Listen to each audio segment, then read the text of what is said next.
আসসালামু আলাইকুম প্রিয় আওয়ামী লীগের ভাই বোনেরা, আপনাদের কাছে অনুরোধ রইল ভিডিওটি সর্বোচ্চ শেয়ার করবেন। আর যারা হাদিকে ভালোবাসেন, হাদির ভক্ত, আপনাদের কাছে অনুরোধ রইল ভিডিওটা সম্পূর্ণ শুনবেন। কারণ হাদি ব্যবসার সমাপ্ত হয়ে গেছে। হাদি ব্যবসা সমাপ্ত কেন হয়েছে আপনারা নিশ্চয়ই জানেন। হাদি থাকা অবস্থায় ইনকালাব কালচার অফ সেন্টার নামের একটা সংগঠন করা হয়। সেই সংগঠন থেকে বেরিয়ে গেলেন জুমা আর জাবের। কোন জাবের জানেন তো? সেই জাবের হাদি হত্যার পর যে নিজে বাদী হয়ে মামলা করছিল, সে জাবের। আর জুমা, যে জুমা নিজেকে হাদির বোন বলে পরিচয় দেয়, সেই জুমা ইনকেলাব কালচার অফ সেন্টার থেকে বেরিয়ে গেলেন, পদত্যাগ করছেন। কেন করছেন? তাদের বক্তব্য হচ্ছে এই ইনকেলাব কালচার অফ সেন্টার এখন রাজনীতি মুক্ত নেই, সেটা রাজনীতির সাথে জড়িয়ে গেছে এবং এটা মালিকানা নিয়ে দ্বন্দ্ব।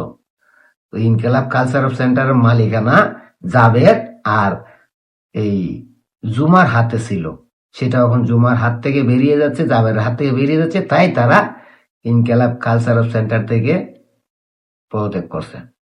মানে ব্যবসা আস্তে আস্তে গুটিয়ে আসতেছে। এবার আসেন ভাই, এই হাদি হত্যার বিষয় নিয়ে আমি যারা হাদিকে ভালোবাসেন তাদের কাছে কিছু প্রশ্ন করি, আর আওয়ামী লীগের লোকদের কাছে বলবো, অনুরোধ করবো ভিডিওটি শেয়ার করবেন। আপনারা সবাই জানেন, যখন জাবের হাদি হত্যার বাদী হইল, তখন হাদির বোন বলল যে আমার ভাই হত্যা শিকার হয়েছে, আমি মামলা করব। অথচ জাবের কেন সেই মামলার বাদী হইল? এটা নিয়ে কিন্তু অভিযোগ তুলছিল হাদির বোন। এবং হাদির ভাই এখন বিদেশে কর্মরত অবস্থায়, সে কিন্তু অনেকগুলো প্রশ্ন ছুঁড়ে দিছে, অনেকগুলো সত্য কথা বলে দিছে। হাদির ভাই বলছে হাদি হত্যার সঙ্গে জড়িত ইউনূসের অনেকগুলো উপদেষ্টা এবং এনসিবিরও অনেক নেতারা এই হাদি হত্যার সাথে জড়িত। আর সবচাইতে চাঞ্চল্যকর তথ্য দিছে কি জানেন? জামাতের আমির ডক্টর শফিকের পিএস এই হাদি হত্যার সাথে সরাসরি জড়িত বলে ফেসবুকে পোস্ট দিছিল। কে? উসমান হাদির ভাই। আমরা কিন্তু উসমান হাদির ভাইয়ের এই বক্তব্যের কোনো তদন্ত দেখি নাই, কোনো ধরনের তদন্ত করার কর্মকাণ্ডও দেখতে পাই নাই। কেন? হাদির ভাই যেখানে বলতেছে ডক্টর ইউনূসের উপদেষ্টারা জড়িত, এনসিপি নেতারা জড়িত, ডক্টর শফিকের পিএস জড়িত, তাহলে এই বিষয় নিয়ে কেউ কথা বলে না কেন ভাই? বলতে পারেন আপনারা? হাদি হত্যার পর প্রথমেই চাপানো হইল মির্জা আব্বাসের উপর দোষ। মির্জা আব্বাস নাকি এই হাদিকে হত্যা করছে। মির্জা আব্বাসের বিরুদ্ধে মিছিল হইল এবং জুমা মির্জা আব্বাসকে তুস্তাজ ভাবে অপমান করলো মেডিকেলে। তারপর দোষ চাপানো হইলো আওয়ামী লীগের উপরে। আর এখন হাদির ভাই নিজেই স্বীকার করতেছে উসমান হাদির হত্যার সঙ্গে জড়িত ইউনূসের উপদেষ্টারা, এনসিপি নেতারা আর ডক্টর শফিকের পিএস।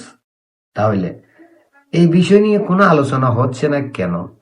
আর এখন জুমা আর জাবের ইনকেলাব কালচার অফ সেন্টার থেকে পদত্যাগ করলো। তারা কি পদত্যাগ করছে, নাকি পদত্যাগ করতে বাধ্য হয়েছে, নাকি তাদেরকে বের করে দিছে?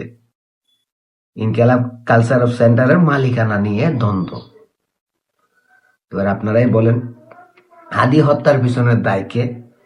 কেন হাদি হত্যার পর হাদির পরিবার বাদী হয় নাই, বাদী হয়ে গেল জাবের। আবার হাদির ভাই যখন নিজেই স্বীকার করতেছে কারা কারা জড়িত, তাহলে এই বিষয়ে কোনো তদন্ত হচ্ছে না কেন ভাই? হাদির ভক্তদের কাছে প্রশ্ন করি, আপনাদেরকে জানতে ইচ্ছে হয় না? হাদির ভাই যে কথাগুলো বলছে ওগুলো তদন্ত করা উচিত। জাবের কেন হাদি হত্যার বাদী হইল তার পরিবারকে বাদী না বানাইয়া? এখন কেন জাবের আর জুমা ইনকেলাব কালচার অফ সেন্টার থেকে বেরিয়ে যাচ্ছে মালিকানার দ্বন্দ্ব নিয়ে?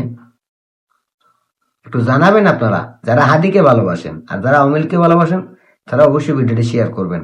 কারণ হাদি হত্যার তদন্ত হোক, এটা আমিও চাই, আওয়ামী লীগের সবাই চায়। কারা কারা এই হত্যার সঙ্গে জড়িত সবকিছু জানা প্রয়োজন। আর কেন জাবের হয়ে গেল প্রথম বাদী হাদি হত্যার, আবার জুমা কর্তৃক এসে বোন হয়ে গেল? হাদির ভাই বিদেশে চাকরি পাইল যোগ্যতা না থাকার পরও, আর সে এখন বিদেশ থেকে বলতেছে ইউনূসের উপদেষ্টারা জড়িত, এনসিপি নেতারা জড়িত, জামাতের আমির ডক্টর শফিকের পিএস জড়িত। সবকিছু তদন্ত হওয়া উচিত, সত্য বের হওয়া উচিত। কি বলেন আপনারা?